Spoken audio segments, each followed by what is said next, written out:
Good afternoon, and thanks everybody for coming here as we try to close out this year and then obviously get ready for next year.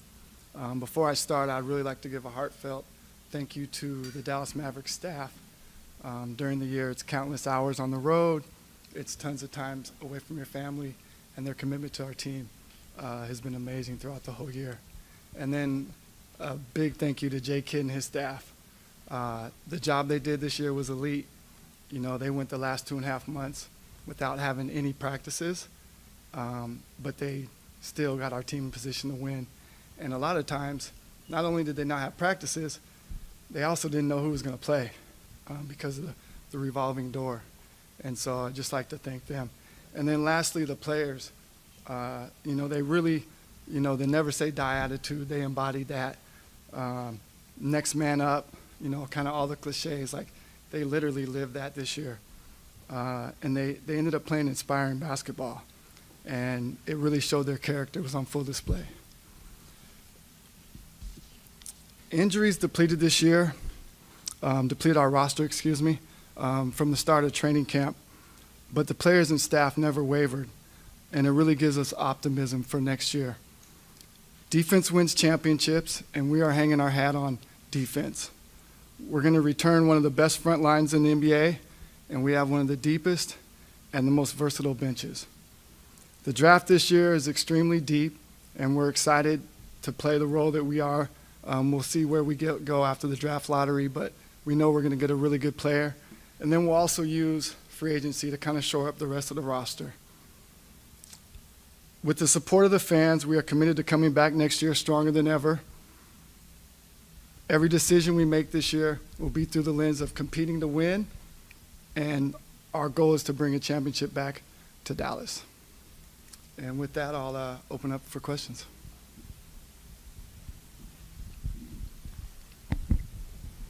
Hey, Nico. In the few days since your roundtable discussion with some reporters and since the end of the season, some players have acknowledged, you know, the challenge of playing through the post-trade noise. And, you know, in hindsight, they and Jason were the ones who primarily had to answer the questions about that over the last couple of months. Do you feel like the franchise and you specifically could have or should have done more to maybe mitigate that or deflect that away from them? No, good question. Yeah, we could have been better. You know, as I look back on it in hindsight, we could have been better. Our goal is never to run away from the media. That's part of the job, and that's the obligation. But also, we wanted to talk after we had our roster. You know, our plan was to put Kyrie, Clay, AD, PJ, Lively on the floor so that people could see the vision.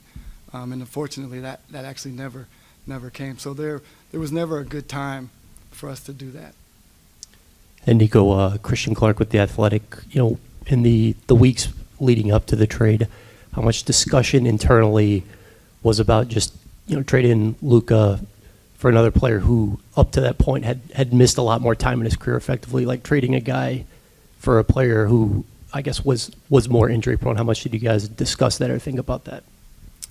Yeah, I mean, when you trade a guy of Luca's caliber, you're not taking it lightly. So we discussed everything, but we really feel that defense is our calling card and what we're going to hang our hat on. And when we had an opportunity to get one of the best two-way players in the league, we jumped at that opportunity. We're here, Isaac from Locked On Mavs. When I'm sorry. No, my bad. You know, when Luka comes back to town, the Lakers game's happening, and you're standing there, and there's thousands of people chanting for you to be fired. That's an experience that none of us, you know, no one's chanting for for us to lose our jobs. Why shouldn't you be fired? Well, one, I think I've done a really good job here, and I don't think I can be judged by the injuries this year.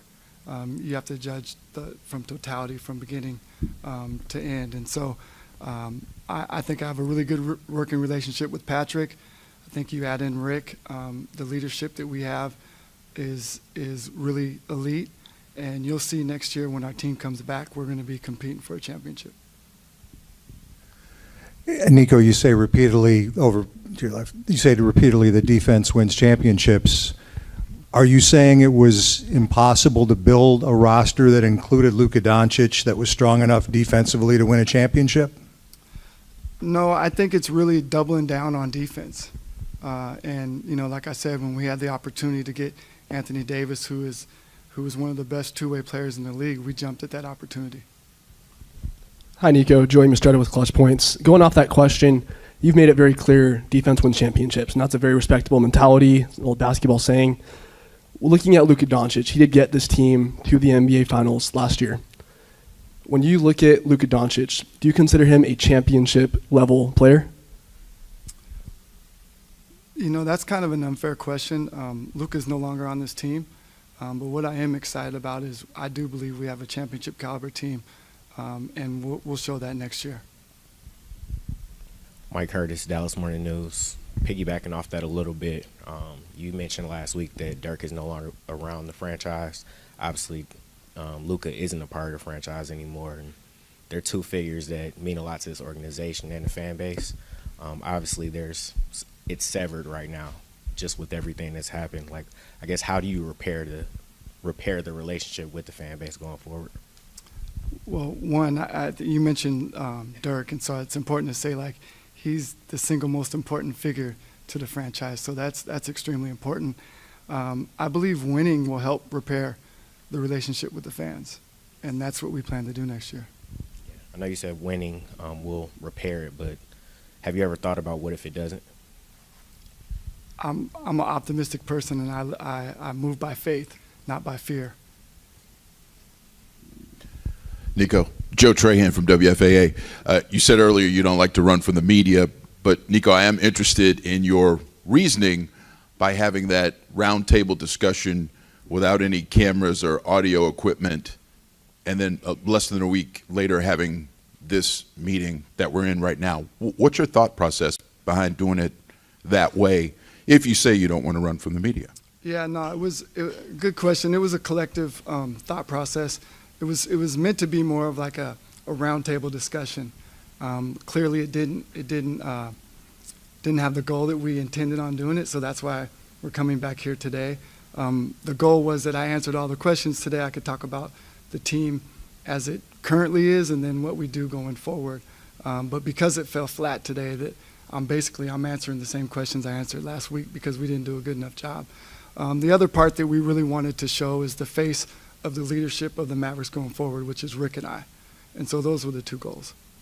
Is part of the reason you're doing this today because you felt the fan base needed more and there wasn't an adequate response to why you made the deal? Is that why we're sitting here today? No, it was, well, one, we do this every year. We do exit interviews. It's no different than what we've done in previous years. But because we haven't adequately answered the questions, we figured we would open it up as well right now. And Nico, will Anthony Davis need surgery this summer? No, he won't. He finished the season fine. He feels good about where he's at, and he'll continue to build and get healthy. Will Derek Lively need surgery this summer? I don't believe he will either. And, you know, you said defense win championships. We saw the Nuggets 2 years ago. I mean, they finished 15th in defense the regular season as kind of the one of the 30 guys who runs an NBA team. What's just your analysis of how, I guess, that Nuggets team won the championship? You know, I don't want to dismiss your question, but I'm not concerned about the Nuggets. I feel like we have a championship caliber team when we're whole, and we're going to hang our hat on defense. We're going to be one of the best defensive teams in the league, and I think that's going to be our calling card. Nico, right here. Mac Engel, Fort Worth Star-Telegram. When you were kicking the idea of this trade around, and you had various scenarios planned in your head, did the anger and outrage from the fan base, has that exceeded what you were kind of planning for? Yeah, good question. I did know that Luka was important to the fan base. I didn't quite know it to what level, but really the way we looked at it is, you know, if you're putting a team on the floor that's Kyrie, Clay, PJ, Anthony Davis, and Lively, we feel that's a championship caliber team, and we would have been winning at a high level, and that would have quieted some of the outrage. And so unfortunately we weren't able to do that. So it just continued to, go on and on. There have been a million theories about why you did the deal. One of them was that you were told to do it, that Mr. Deont said, I didn't want to give the Supermax contract, which is obviously very expensive, to Luca. Were you told that you had to trade him? No, not at all. Patrick reminds me of the leadership that I had at Nike, and a really good leader doesn't tell the people that work for them what to do. It's a collective, well thought out process to make a big move like that. And then also, unfortunately, I'm super stubborn, so someone telling me to do something doesn't work too well for me. Nico over here. Speaking of Patrick, has this impacted your relationship with him at all since making the deal? Has this frayed your relationship working with him? Yeah, it actually strengthened it because we talk a lot more, and we're kind of linked together to this, and so it's made us have to have a lot more conversation. So I believe that we have a really good working relationship. He's came out publicly and supported me, and so I don't take that lightly. And so now I have to deliver on that. What about you and Jason Kidd? You guys have been close for such a long time. How involved was he in this deal at the time, and how has this impacted your relationship with him as well? Yeah, Jason, I've answered this a few times. Jason, I brought him in on the 11th hour. And the reason for that is because constantly during trade deadline, you're having tons of conversations. Most of the stuff never sees the light of day. And so Jason's obligation is to coach the team that he has right there. The last thing I can do is get him distracted by what could be, what may be. Jason and I are connected. We have a great relationship. We've had one for 20 years. And I know how Jason thinks. I know the players that he likes. I know the style of play that he wants to play, and we're connected. Dorothy Gentry from Texas Metro News. Nico, how personally are you handling all of this? What keeps you in front of everyone? People, the fans are upset, almost hate. I have to say the word. How do you deal with that? How are you dealing with that? One, and then two, do you understand how they feel? I think they want to know that you feel their pain about losing Luca. What can you say to them? Well, when you have 20,000 people in this stadium chanting "Fire Nico," you really feel it. I mean, I use the word awesome, but not in a positive way. Like, you can really feel how they feel. So yes, I feel them. How am I doing? I'm good. I said this last week. God's got me covered. I have an amazing family and an amazing support group to get through it. But no, I absolutely feel it. But I'm also, my job is to make decisions that I feel are in the best interest of this organization, and I got to stand by the decision, and some of them are going to be unpopular, and this was clearly one that's unpopular. Nico, you've said over and over about defense wins championships, and you've been here several years with Luca before the trade. I'm wondering and he was pretty much a known product. He was who he was. At what point did you decide that you wanted to try to move him for something different? Yeah, there was never, it wasn't the straw that broke the camel's back. When you live with someone for 3 years, you get to know their strengths and weaknesses. It was more about a change in philosophy in terms of how can we get a top defensive team that will help us win a championship. Again, this trade may never even have happened, but once the opportunity presented itself, we jumped on it. So that wasn't something that had built though over 6 months, 8 months, 9 months? No, not at all. Grant Assad, DallasHoopsJournal.com. Over here. Yeah, right here. The organization had dealt with injuries, long before the trade deadline as well, but traded a healthy player in Quentin Grimes for an injured player in Caleb Martin, and it had hard capped the team at the first apron with 14 players. Did maybe the organization have any takeaways from that going forward about managing the salary cap in season, when injuries kind of mount and you need to sign a 15th player? Yeah, absolutely. It's actually a great question. We looked at our managing of the salary cap is maximizing it to its full potential. So Caleb was one of the players that we were able to get that would actually just barely fit under the cap and the apron, excuse me. And so we took that and we knew what we were giving up. We knew that we were only going to be able to sign one 10-day. But the chances of 10 players out of 18 available players being hurt, we took that risk to get a player of Caleb who we liked forever. And so we did it. And now, to your point, did we learn something? Absolutely. That, there's scenarios where you can have more than 10 players hurt, which doesn't typically happen. And so that will be something that we'll keep in mind as we move forward. Eddie Sefko, Maz.com. A couple of things, Nico. Along those lines, it was a horrific season for injuries, but what's your confidence level? I mean, these are older players who sometimes tend to get injured more or take longer to heal. Your confidence level that this was an aberration? Well, one, before the trade, 90% of our injuries were contact injuries. So when you have contact injuries, by and large, those are unavoidable. And so it didn't matter if you were young or old. Contact injuries are contact injuries. So we have a great staff, and so I'm extremely optimistic that next year we'll go back to the mean, and you'll see a really good team out there. Also, what thing or maybe things need to happen in your mind primarily to get this franchise back toward contending status and respectability? Really, we just need to get healthy. I think the team that we're bringing back is a championship caliber team. And we fully expect to have Kyrie back with us next year when he gets healed from his injury, and we believe we'll compete for a championship. Yeah, you mentioned Kyrie. What's the pathway to either a contract extension? I know he has a player option, obviously a decision to make, but what's your confidence that something beyond that can get done this summer?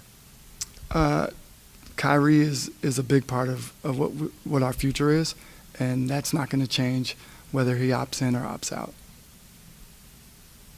Rashad Miller, Dallas Weekly. I know in your opening remarks you talked about this offseason, your goals for this offseason, but can you give us kind of what you're going to do for the next 2 or 3 seasons?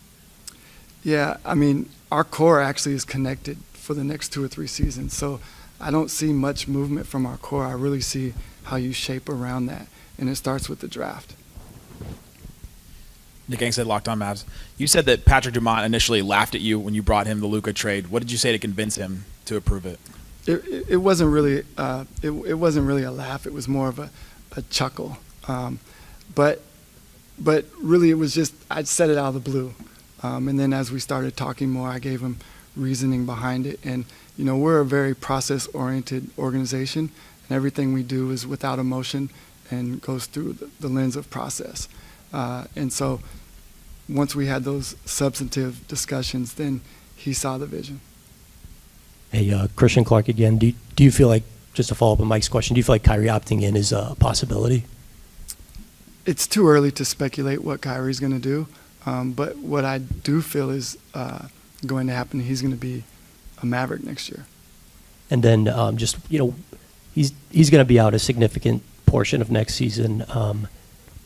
Do you feel like you guys have to do something to address just creation to get through that time, and how do you go about doing that? I feel good. You can't replace Kyrie through free agency. He's too good of a player.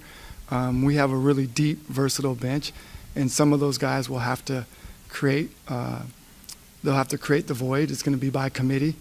We'll use free agency, and then we'll also use the draft. Nico, Noah Weber from the Smoking Cuban. One thing you said a few minutes ago is you said, me and Coach Kidd are aligned, you know the player that he likes. But when it comes to a trade of this magnitude, obviously, it's the main player that led y'all to the finals last season. So I wanted to ask you, what did that conversation look like at the 11th hour when you told him that y'all would be trading Luka Dončić? And do you think it was fair to him to have y'all's entire team built around Luka, but then in the middle of the season, him having to pivot to a completely different player to try to make the title run again? Sure, I think there's some difficulties anytime when you do a trade that big during the middle of the season. I mean, we saw it when we traded for Kyrie a couple years ago. Sometimes trades take a little longer for you to really see like how good of a trade it was. But I also know his connectivity to Anthony Davis. He won a championship with him with the Lakers. I know his admiration for him as a defensive player, and so I wasn't worried about that. What did y'all's conversation look like when you let him know? It was really brief. I just told him the reasoning behind it and let him know, and he understood, and he got geared up to start whiteboarding to get ready to see how we would play with Anthony Davis. I don't think it's about agreeing, but he aligns with how I think in terms of defense wins championships. That's how he feels. So he also aligns with the philosophy of versatile style of play. And so it wasn't really about agreeing or disagreeing. It was about, I see the vision, let's go. And then defense has been one thing that's been talked about so many times when you're referring to this trade. When you trading Luca, it's in a way you're betting on Anthony Davis to help you guys, but it's also you thinking maybe Luca would help, or that AD would help more than Doncic did. Outside of defense, why are you betting against Luka Dončić not being able to bring y'all a title when he was here? Yeah, it's more about AD than I'm not going to bet against Luca or speak negatively towards him. He's not here anymore, but it's the belief that I have in the guys that are in this locker room. NICO, Russell Scott, News Radio 1080 KRLD. Did you say you did not foresee the fan reaction with the trade? And what would going public with the trade have done? I don't quite understand. What would have happened if you would have gone public? No, I said I did see the outrage, just maybe not to the degree that it actually ended up being. But I also think part of that is because we weren't able to put a team on the floor that was day in and day out winning. I think if we would have put the team that we intended to put on the floor, I think that would have quieted some of the outrage. NICO, Brad Townsend, Dallas Morning News again. This kind of piggyback off my first question. So during the Western Conference Finals run 3 years ago, and then also during the Finals run, you weren't really out in front of cameras. You were really letting the players and the coaches take the credit. But I wonder if this year has been a lesson to you in terms of, as you put it, being a public face of the franchise, in terms of standing up during times of crisis, and because it feels like this franchise was in crisis mode these last couple of months. Yeah, it's we always at the end of the year we evaluate everything and what we could have done better, and clearly we could have done a better job with that, and we take that and we own it, and you'll see us be better going forward. NICO, back here. Sam Gannon, Fox 4. Luca recently did a sit-down with ESPN's Malika Andrews, and he was asked about a question that was posed to you last week about whether or not you believe that you could contend for championships with Luca at the centerpiece. You said defense wins championships. Luca was quoted as saying, "It's just sad the way he's talking right now. I never say anything bad about him, and I just want to move on." How do you react to that quote? I feel the same way he does. Like, I've actually never spoken ill of Luca at all, and I just ready to move on with this team that we have. You having fun? There's been quite a bit of speculation that one of the reasons that you made the trade was that you guys just couldn't get along in terms of he saw things and his team saw things that he's going to do it this way, and you wanted him to do it that way. True or not? No, I worked at Nike for 20 years, and there's like superstars. They have teams around them, and you have to cater to them, and that's part of the job, and they've earned it.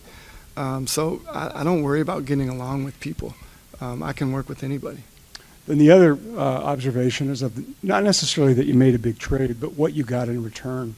What did you feel like prevented you, and maybe that's the wrong word, from getting more in return when we've seen other NBA trades? The one that stands to mind is Rudy Gobert, what Minnesota gave up to acquire him, that you couldn't necessarily get more from Los Angeles than three assets.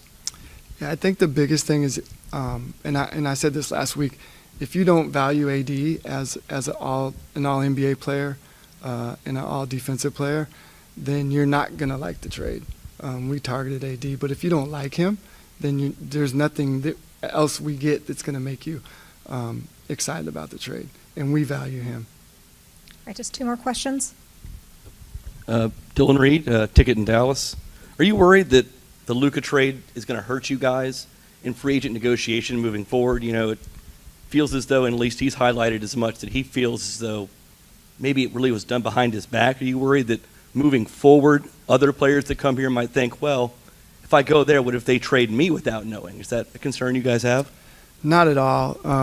You know, when I first got this job here, I was told that the Dallas Mavericks, you know, struggled to get free agents, and one of the things I said is we're going to get free agents. And it's not just about me, but you have Hall of Famer Jason Kidd. You have a bunch of amazing players that, you know, Kyrie Irving, like people want to play with him. So I think we have a lot that's in our favor, so I don't worry about getting free agents. That's the least of my concerns. Rashad Miller again. I know you talked about, you know, staying optimistic and things like that, but what are some of the worst case scenarios? Like if you can't acquire the assets to build a winning team? I think we have the assets already. It's just building around them. So I'm sorry, but I'm not capable of looking at the worst case scenario. It's everything about what we do is about how do we continue to get better. We're coming back already with what we feel is a championship caliber team. So now we'll use the draft, we'll use free agency to add to that. Thank you. Thank you.